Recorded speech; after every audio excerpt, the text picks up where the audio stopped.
എൻ്റെ പേര് സുരേഷ് കാർണവർ. തിരുവല്ല പെരിങ്ങര സ്വദേശിയാണ്. ഭാര്യയും 3 മക്കളും. പക്ഷെ ഇന്ന് ഞങ്ങളുടെ വിശ്വാസത്തിലേക്ക് കൊണ്ടുവന്ന ഞങ്ങളുടെ കുഞ്ഞ് ഞങ്ങളുടെ ഇപ്പോൾ ഇല്ല. ദൈവത്തിൻ്റെ സന്നിധിയിലാണ്.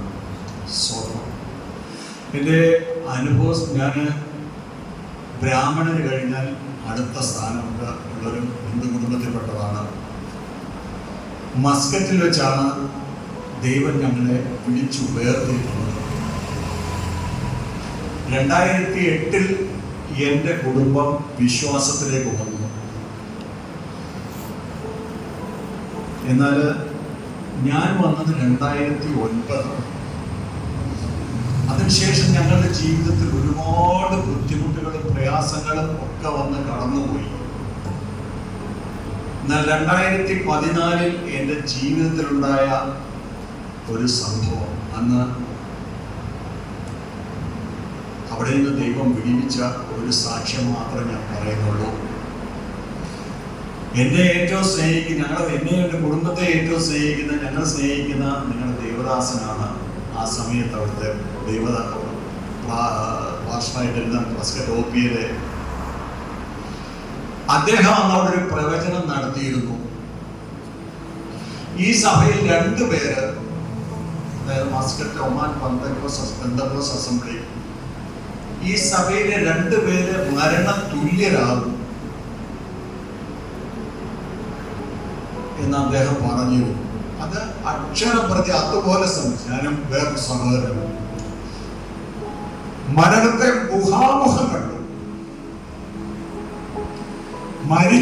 വൈദ്യശാസ്ത്രം കൈവിട്ടു, മരുന്നുകൾ ഫലിക്കുന്നില്ല,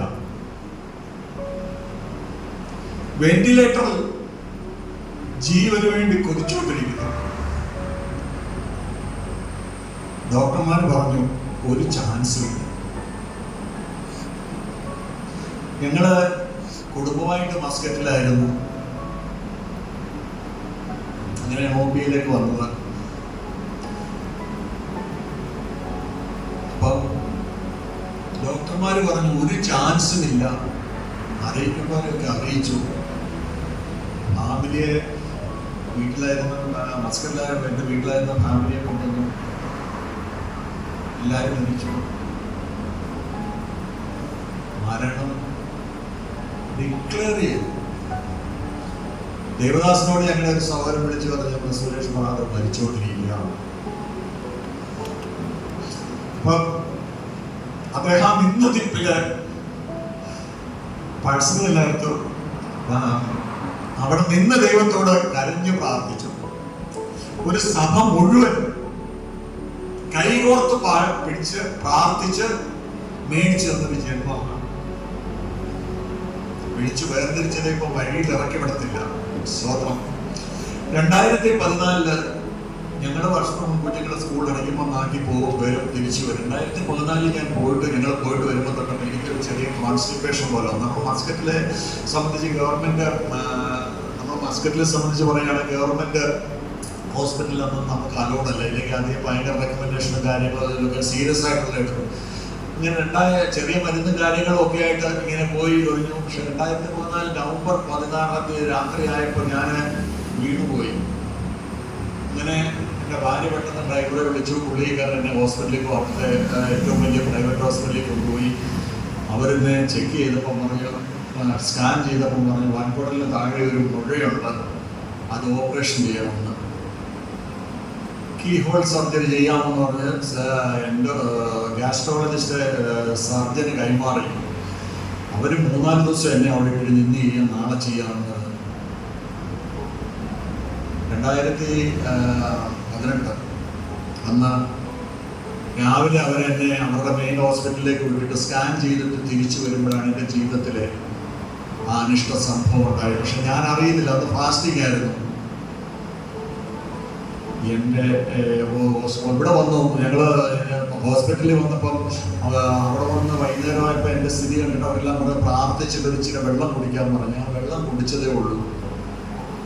ഞാൻ കിടന്ന ബെഡിൽ നിന്ന് ചാടി എഴുന്നേറ്റ് വേദന കൊണ്ട് പൊളഞ്ഞു. എൻ്റെ വൻകുടൽ പൊട്ടിപ്പോയി. എൻ്റെ വൻകുടൽ പൊട്ടിപ്പോയിട്ട് കംപ്ലീറ്റ് സാധനങ്ങൾ, കംപ്ലീറ്റ് ചോറ്, കടുക്, മുളക്, സ്റ്റൂള് എല്ലാം അങ്ങ് സ്പ്രെഡായിട്ട് എല്ലാ ഓർഗനിലേക്ക് ചെന്നു. ഈ സമയം നമ്മുടെ സഭയിലുള്ള ചില ആൾക്കാർ, അവിടുത്തെ മെയിൻ ഹോസ്പിറ്റലിൽ ജോലി ചെയ്യുന്നവരൊക്കെ ഉണ്ട്. അവർ പെട്ടെന്ന് അവിടെ പോയി അവിടുത്തെ ഒരു അഡ്മിഷനൊക്കെ സ്പ്രേ ചെയ്തുകൊണ്ടിരിക്കുക. അവർ 7 മണിയായപ്പോഴത്തേക്ക് അവർ വരുമ്പോൾ ഞാൻ ഈ ഹോസ്പിറ്റലിൽ കിടന്ന് നിലവിളിച്ച് കരയുക. പക്ഷേ ഇവരൊന്നും ചെയ്യുന്നില്ല. അവരെന്നെ അവിടുന്ന് പെട്ടെന്ന് കൊണ്ടുപോയി ഇവിടെ ഹോസ്പിറ്റലിൽ കൊണ്ടുപോയി. പക്ഷെ അവർക്കൊന്നും ചെയ്യാൻ സാധിക്കുന്നില്ല. സ്വതന്ത്രം അവർക്കൊന്നും ചെയ്യാൻ സാധിക്കുന്നില്ല. കാരണം ഞാൻ അലറി നിലവിളിച്ചുകൊണ്ടിരിക്കുക. അവർ പല ഇഞ്ചക്ഷനുകൾ എടുത്തിട്ട് ഞാൻ മയങ്ങുന്നില്ല, ഒന്നുമില്ല. അങ്ങനെ ഒന്നും മയങ്ങിയ സമയത്ത് അവരെന്റെ എക്സ്റേ എടുത്തപ്പോൾ അവർ പറയുന്ന വൻകുടൽ പൊട്ടിപ്പോയി, എല്ലാം മൾട്ടി ഓർഗൻ ഫെയിലർ ആയിക്കൊണ്ടിരിക്കുകയാണ്. അവർ പെട്ടെന്ന് തന്നെ ഓപ്പറേഷൻ തിയേറ്ററിലേക്ക് കയറ്റി. രാത്രി 12 മണിക്ക് തുടങ്ങിയ ഓപ്പറേഷൻ രാവിലെ 8:30 വരെ. അവരെന്റെ വയറ് ഓരോ അവയവങ്ങൾ കയ്യിലെടുത്ത് കഴുകി.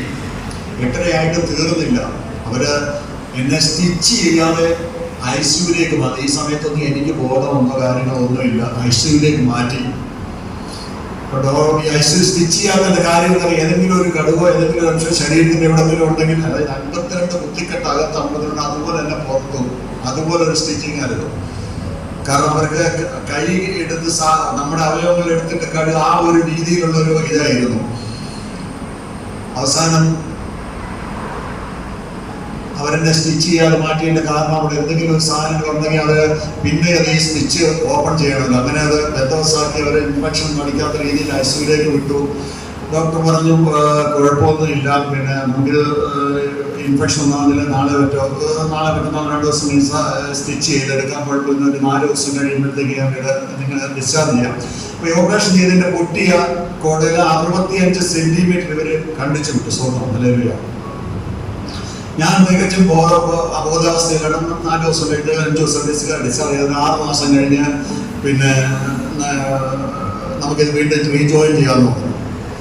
രാവിലെ അന്ന് വൈകുന്നേരം ഒരു 10 മണി വരെ ഒരു കുഴപ്പമില്ല, ഒന്നുമില്ല, സ്മൂത്തായിട്ട് പോയി. 10 മണി കഴിഞ്ഞപ്പോഴത്തേക്ക് സ്ഥിതി മാറി. എൻ്റെ BP കൺട്രോളല്ല, മരുന്ന് ശരീരം പ്രതികരിക്കുന്നില്ല, മരുന്നുമായിട്ട് പ്രതികരിക്കുന്നില്ല, ഹാർട്ട് ബീറ്റ് ശരി, ഒന്നും ശരിയല്ല. പക്ഷെ അവർക്കൊന്നും ചെയ്യാനില്ല. ഹല്ലേലൂയ. 12 എൻ്റെ ഹാർട്ട് നിന്ന് പോയി.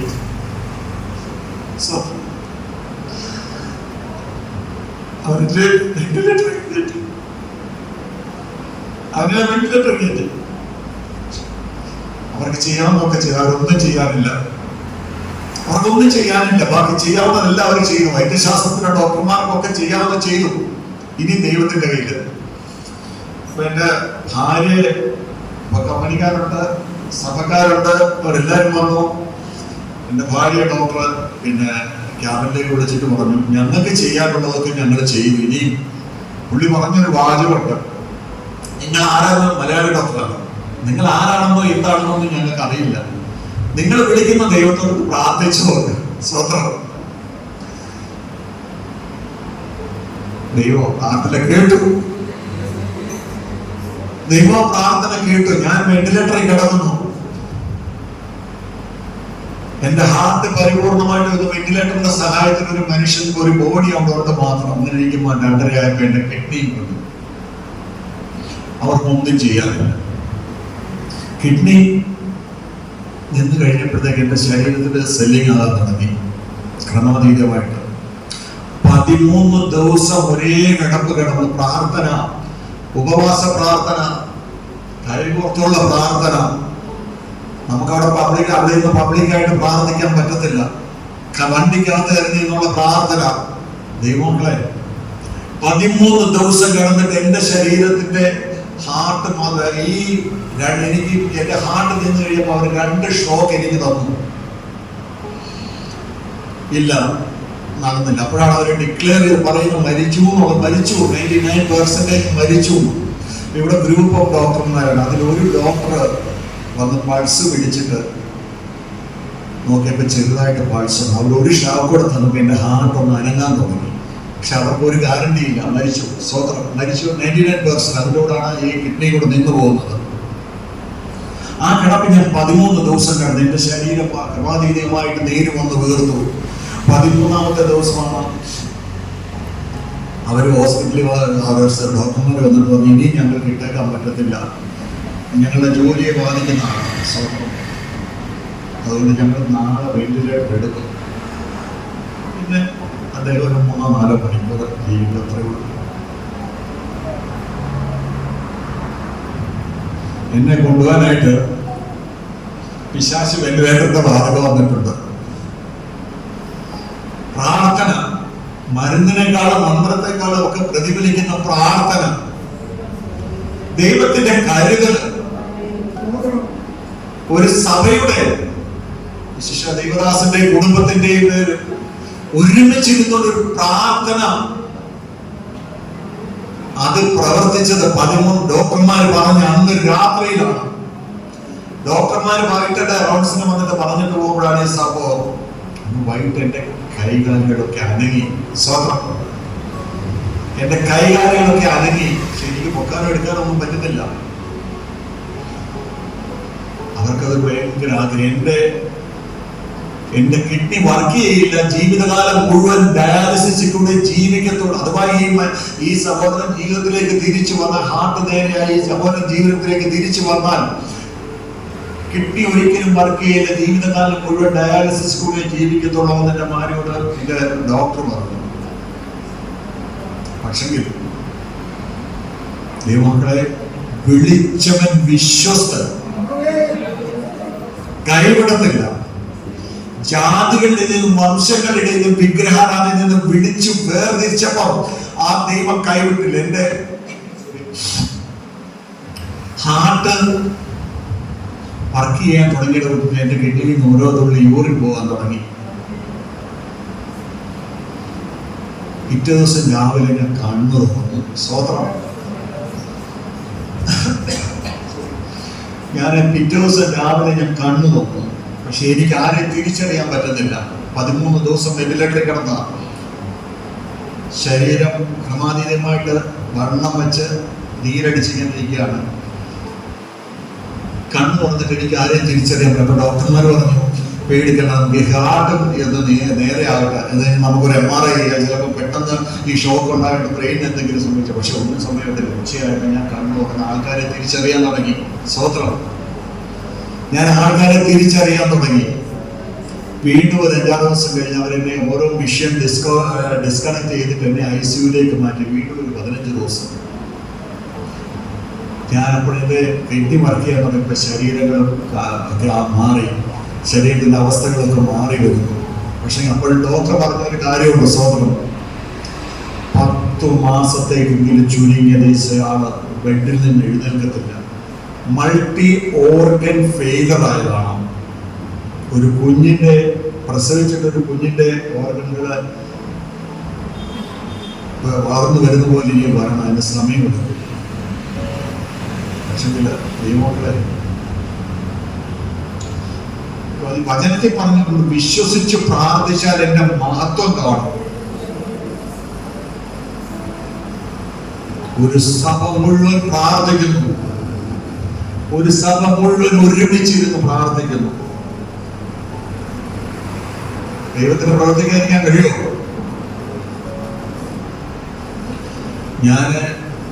എന്നെ 33 ദിവസം കഴിയുമ്പോൾ എന്നെ ഡിസ്ചാർജ് ചെയ്ത് വീട്ടിലേക്ക് കൊണ്ട് 2 ദിവസം പോലും 2 സ്റ്റെപ്പ് പോലും നടക്കാൻ പറ്റത്തില്ല, ഇരിക്കാൻ പറ്റില്ല, വയറിങ്ങനെ കുനിയാനോ എടുക്കാനൊന്നും പറ്റുന്നില്ല. അന്നേരം ഇവിടുത്തെ വേദനയാണ്. ഇങ്ങനെ വീട്ടിലിരിക്കുമ്പോഴാണ് അടുത്ത പരീക്ഷണം. എൻ്റെ വയറിലെ മുഴ അവർ ബയോപ്സി അയച്ചു തന്നു. Cologne cancer. അർബുദം പിടിപെട്ട് വരുന്ന ജീവിതത്തിലേക്ക് തിരിച്ചു വന്നത് അപൂർവം ചില ആൾക്കാരാണ്.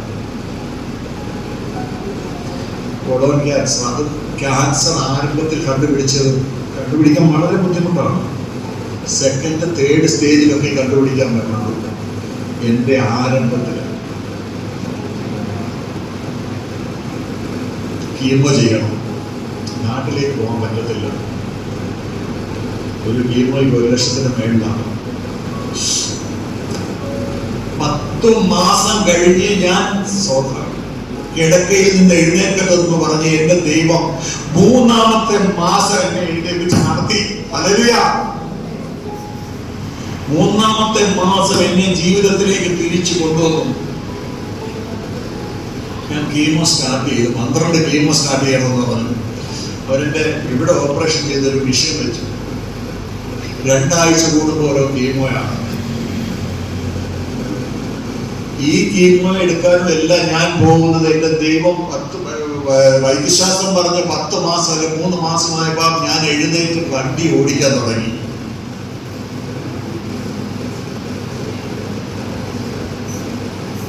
രണ്ടാഴ്ച കൂടുമ്പോൾ ഒരു കീമോ അവിടെ ചെന്ന് പോയ ടെസ്റ്റുകളൊക്കെ കഴിഞ്ഞ് അവിടെ കിടത്തും. വൈകുന്നേരം പോകുമ്പോൾ ഒരു ബോർഡുണ്ട്. ഒരു ബോർഡിനകത്ത് മെയിൻ കീമോ തന്നു വെച്ചാൽ എൻ്റെ പാൻസിന്റെ പോക്കറ്റിട്ട് അവിടെ നിന്ന് ഒരു വയറെടുത്ത് ഇവിടെ കൊടുത്തിരിക്കും. 2 ദിവസം കഴിഞ്ഞാൽ തീർന്നുള്ളൂ. 2 ദിവസം കഴിഞ്ഞ് ആ കീമോ തീർന്നു. അങ്ങനെ പിന്നെ എടുക്കും. ഇങ്ങനെ 6 എണ്ണം കഴിഞ്ഞപ്പോൾ അവർ പറഞ്ഞു നമുക്കൊന്ന് സ്കാൻ ചെയ്യാം, സിറ്റുവേഷൻ നോക്കാം. സോ സ്കാൻ ചെയ്തപ്പോൾ ക്യാൻസർ എൻ്റെ ലിവറിലേക്ക് ബാധിച്ചു. കീമോ കണ്ടിന്യൂ ചെയ്യണമെന്ന് പറഞ്ഞു. ദേവദാസന്മാരും എല്ലാവരും അവിടെ വന്നിട്ടുണ്ട്. എന്താ ചെയ്യേണ്ടത് എങ്ങനെയാണെന്നുള്ളത് അവരെ ആലോചിച്ച് കീമോ കണ്ടിന്യൂ ചെയ്യാൻ പറഞ്ഞു. പക്ഷെങ്കിൽ എൻ്റെ ഭാര്യ സമ്മതിച്ചില്ല, ചെയ്യുന്നില്ല എന്ന് പറഞ്ഞു. ദൈവം എനിക്കൊരു വാഗ്ദത്തം തന്നിട്ടുണ്ട്. ഞാനത് നേരിൽ കണ്ടതാണ്. നിന്നെ തകർക്കുവാനോ നിന്നെ പൊടിക്കുവാനോ അല്ലല്ല ഈ ശോധന, നിന്നെ പണിതെടുത്തു നല്ല പൊന്നാക്കുവാൻ അല്ലയോ ഈ വേദന. എന്ത് ചെയ്താലും പുള്ളിക്കാർ സമ്മതിച്ചില്ല. അവസാനം ഡോക്ടർ എന്നോട് ചോദിച്ചു, നിങ്ങൾക്ക് കൊച്ചി വരെ പോലെ ലഷ്കർ വരെ ഡോക്ടറെ ആളാണ് അവിടുത്തെ ആൾക്കാരെ. ഡോക്ടർ ഗംഗാധരൻ ക്യാൻസറിൻ്റെ ആയിരുന്നതാണ്. ഞാൻ കൊച്ചിയിൽ പോയി. ഞാൻ ഒറ്റയ്ക്ക് കൊച്ചിയിൽ പോയി, ലഷ്കറിൽ പോയി ഡോക്ടറെ കണ്ടു, ഗാസ്ട്രോഎൻട്രോളജിസ്റ്റിനെ കണ്ടു. എല്ലാവരെയും ഞാൻ കണ്ടു. അവർ പരിശോധിച്ചു. പരിശോധിച്ചപ്പോൾ ലിവറിലേക്ക് ബാധിച്ചു. കീമോ കണ്ടിന്യൂ ചെയ്ത് അവർ തുടങ്ങാനുള്ള ആരും ഞാൻ ഇല്ല എന്ന് പറഞ്ഞു. ഞാൻ തിരിച്ച് മസ്കറ്റിലേക്ക് പോയി. അവിടെ എല്ലാവരും പറഞ്ഞു ചെയ്യാനായിട്ട്. പക്ഷെങ്കിൽ ഞങ്ങൾ ചെയ്യുന്നില്ല എന്ന് പറഞ്ഞു. നിർബന്ധമായിട്ട് പറഞ്ഞു ഞങ്ങൾ ചെയ്യുന്നില്ല എന്ന്. കൊണ്ടുപോകാനായിരുന്നു അന്ന് ഹൃദയം നിന്ന് കിഡ്നി നിന്ന് ആ സമയത്ത് ദൈവം കൊണ്ടുപോയത്. പക്ഷേ ദൈവത്തിന് എന്തോ പദ്ധതിയുണ്ട്. അതുകൊണ്ടാണ് എന്നെ നിർത്തിയിരിക്കുന്നത്. ഇന്ന് നിങ്ങളുടെ മുമ്പിൽ ഞാൻ നിൽക്കുന്നത് തന്നെ അതുകൊണ്ട് മാത്രമാണ്. സ്തോത്രം. അവിടുന്ന് അവർ പറഞ്ഞു, ഒരു കാര്യം നിങ്ങൾ ചെയ്യുന്നില്ല, നമുക്കൊരു 6 മാസം കഴിഞ്ഞ് നമുക്ക് വീണ്ടും ഒന്ന് ചെക്കപ്പ് ചെയ്യാം. സ്തോത്രം. അപ്പോൾ അതിനകത്ത് കീമോ ഉണ്ടെങ്കിൽ ലിവർ കണ്ടിച്ച് കളഞ്ഞാലും വളരും, നമുക്ക് കീമോ കണ്ടിന്യൂ ചെയ്യാമെന്ന് പറഞ്ഞു. 7 മാസം കഴിഞ്ഞ് അവരെൻ്റെ ബ്ലഡ് ചെക്ക് ചെയ്തു. ബ്ലഡ് വെളിയിൽ അയച്ചു കൊടുത്ത് ചെക്ക് ചെയ്തു. MRI ചെയ്തു. എൻ്റെ ലിവറിൽ കേരളത്തിലെ മസ്കറ്റിലെ ഇന്ത്യയിലെ വിവിധ 3 വലിയ ഹോസ്പിറ്റലിൽ പറഞ്ഞു എനിക്ക് ക്യാൻസർ ലിവറിലേക്ക് ബാധിച്ചെന്ന്. പക്ഷെ അവർ ടെസ്റ്റ് ചെയ്തപ്പോൾ എൻ്റെ ലിവറിൽ ക്യാൻസറിന് ഒരു പൊടി പോലും ഇല്ല. ഹല്ലേലൂയ. അതിൻ്റെ ഒരു അംശം പോലും ഇല്ല. ആ ദൈവത്തിന്റെ മഹത്വം.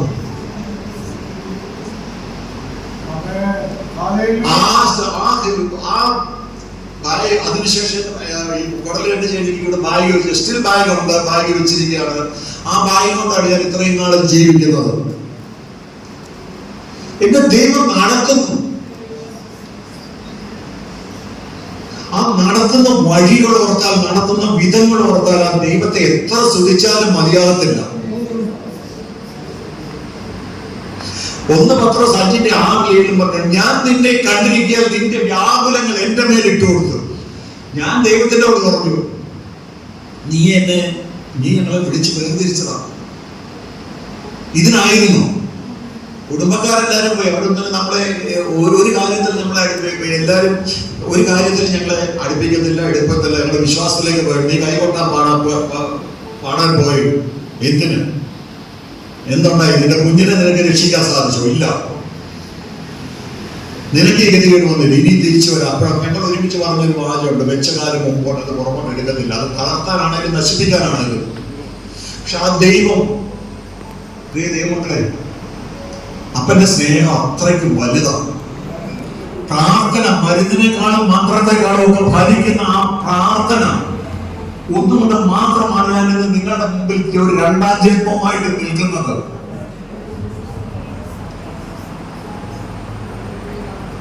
മരിച്ചു എന്ന് വൈദ്യശാസ്ത്രം വിധി എഴുതിയെടുക്കുന്നതാണ്. മരിച്ച് കല്ലറയിൽ അടക്കി ലാസറെ 4 നാൾ കഴിഞ്ഞ് എഴുന്നേറ്റു, കൈ പിടിച്ച് എഴുന്നേൽപ്പിച്ച ലാസറെ എഴുന്നേറ്റു എന്ന് പറഞ്ഞവർ എന്നെ വെന്റിലേറ്ററിൽ എന്റെ കർത്താവ് ഉയർത്തിയത്.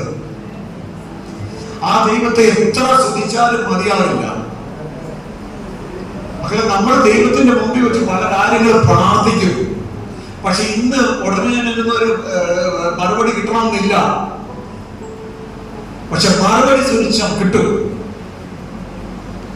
മറുപടി നമുക്ക് കിട്ടിയിരിക്കും. അത് ഇന്നല്ലെങ്കിൽ നാളെ.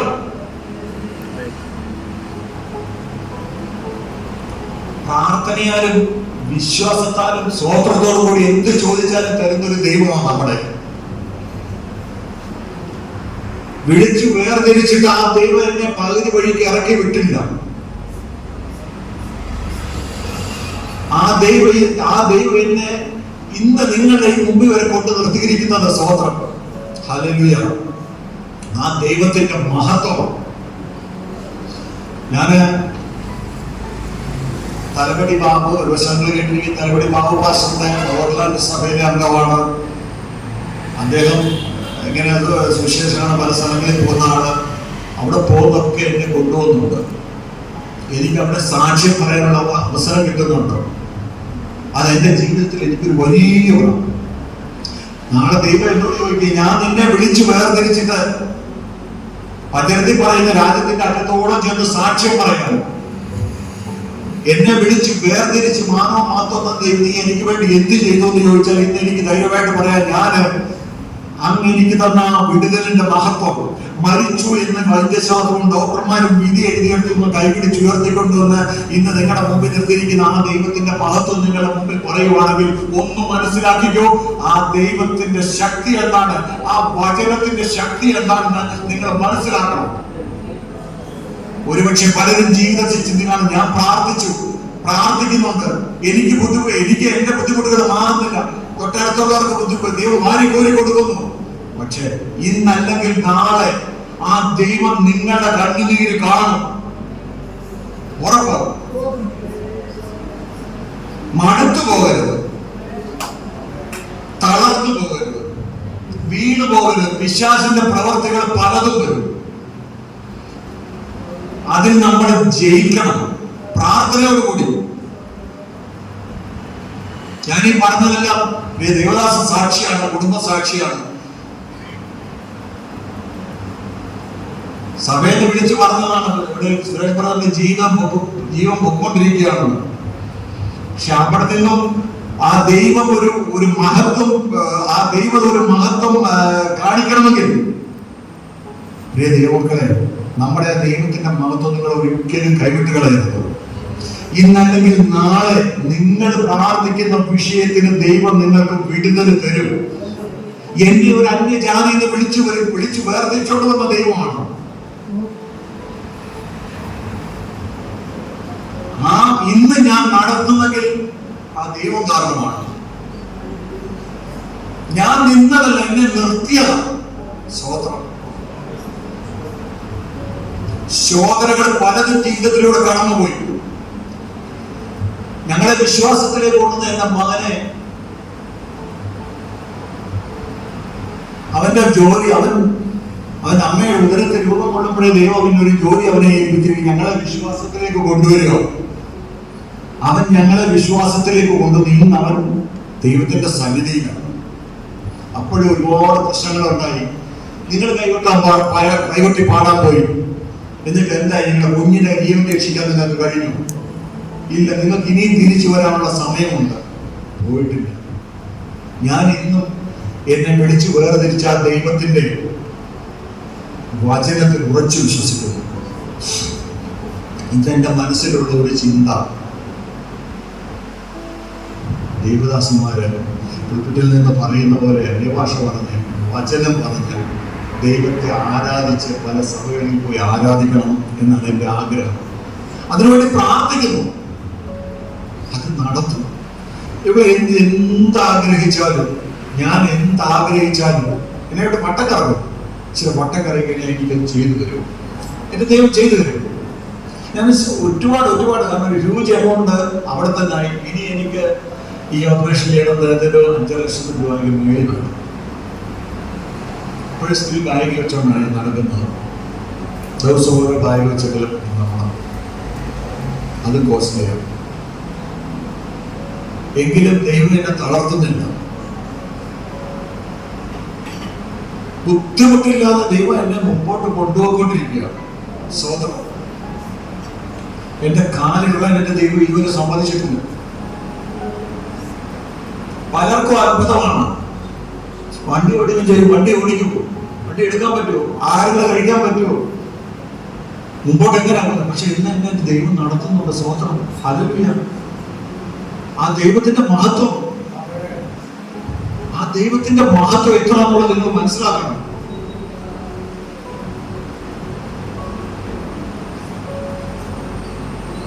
ദൈവം എന്നെ ഇന്ന് നിങ്ങളുടെ മുന്നിൽ നിർത്തിയിട്ടുണ്ടെങ്കിൽ ആ ദൈവത്തിന്റെ മഹത്വം, ആ വചനത്തിന്റെ മഹത്വം മാത്രമാണ്.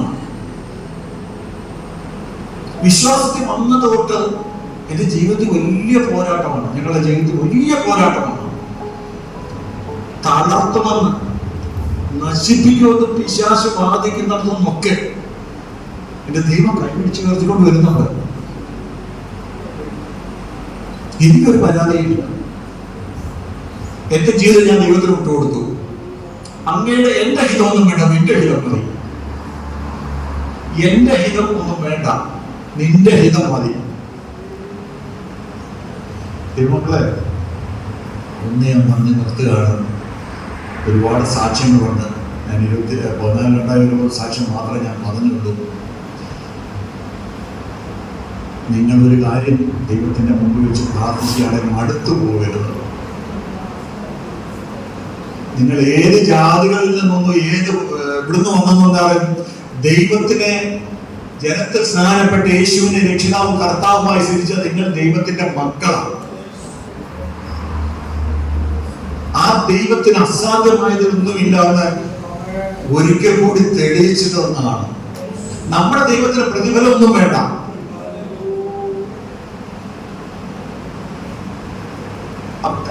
ഒരു പ്രതിഫലം ചോദിക്കുന്നില്ല. ഞാൻ തന്ന വിടുതൽ, ഞാൻ എന്റെ മഹത്വം നീ 10 പേരോട്, അതിന് നമുക്ക് ഒരു ചെലവും ഇല്ലല്ലോ. നമുക്ക് ഒരു ചെലവുമില്ല. അത് ഇന്ന് ഞാൻ ചെയ്യുന്നുണ്ട്. പല സഭകളിൽ എന്നെ ഞങ്ങളുടെ പഴയ തലവടി ബാബുപാസ്റ്റർ പോകുന്ന സ്ഥലങ്ങളിലൊക്കെ എന്നെ കൊണ്ടുപോകുന്നുണ്ട്. എനിക്ക് സാക്ഷ്യം പറയാനുള്ള അവസരം കിട്ടുന്നുണ്ട്. അവിടെ നിന്നൊക്കെ പലരും എന്നെ വിളിക്കേണ്ടത് ബ്രദറെ ഇപ്പൊ എങ്ങനെയുണ്ട് ശാരീരികമായിട്ട് ബുദ്ധിമുട്ടുകൾ. എനിക്ക് ഒരു വ്യത്യാസമില്ല. ഇങ്ങനെ ഓപ്പറേഷൻ ഉണ്ട്, അതിനുവേണ്ടി ശ്രമിക്കുകയാണ്, നടത്തണം. തൽക്കാലം അതിനുള്ളൊരു സ്ഥിതിയിലല്ല. നിങ്ങളെല്ലാവരും എന്നെ കുടുംബത്തെ ഓർത്ത് പ്രാർത്ഥിക്കണം. പ്രത്യേകിച്ച് നിങ്ങളുടെ ദേവദാസ് സന്തോഷ് ഭാഷനും കുടുംബത്തിന് എത്ര നന്ദി പറഞ്ഞാലും മതിയാകത്തില്ല. ഞാൻ ഹോസ്പിറ്റലായ അന്ന് തൊട്ട് അവരുടെ ആ പ്രാർത്ഥനയും സഹായ സഹകരണങ്ങളും എത്ര ശ്രദ്ധിച്ചാലും മതിയാകത്തില്ല. അതുപോലുള്ളൊരു ശക്തമായ പ്രാർത്ഥനയായിരുന്നു ഏകദേശം 10-700 കുടുംബങ്ങളുള്ള സഭയിൽ നടന്നത്. അദ്ദേഹം ആ പ്രവചിച്ച 2 കാര്യങ്ങൾ നടന്നു. ഇതുപോലെ തന്നെ ഒരാൾക്ക് സംഭവിച്ച മരണ തുല്യമായി. അന്ന് ഇന്ന് അദ്ദേഹം UK-യിലാണ്.